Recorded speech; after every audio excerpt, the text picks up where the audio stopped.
परळी तालुक्यातील शिरसाळा धर्मापुरी गाव बंदची हाक देण्यात आली। ग्रामस्थांनी बंदची हाक दिली आहे। वाल्मिक कराड यांच्या समर्थनार्थ धर्मापुरी आणि शिरसाळा गाव सकाळपासून बंद ठेवण्यात आलाय। सर्व व्यवहार या ठिकाणी ठप्प आहेत।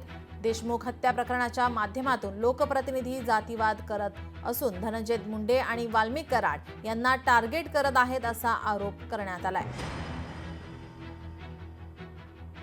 एखाद्या गुन्हेगाराला त्याच्यावर कायदेशीर कारवाई सुरू होत असताना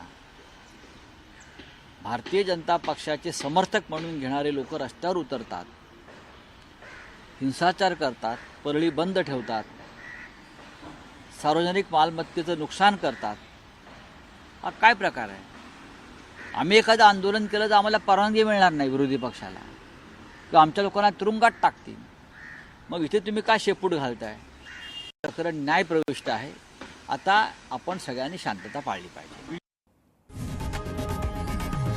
लोकशाही मराठी ऐका, पहा, जागरूक रहा।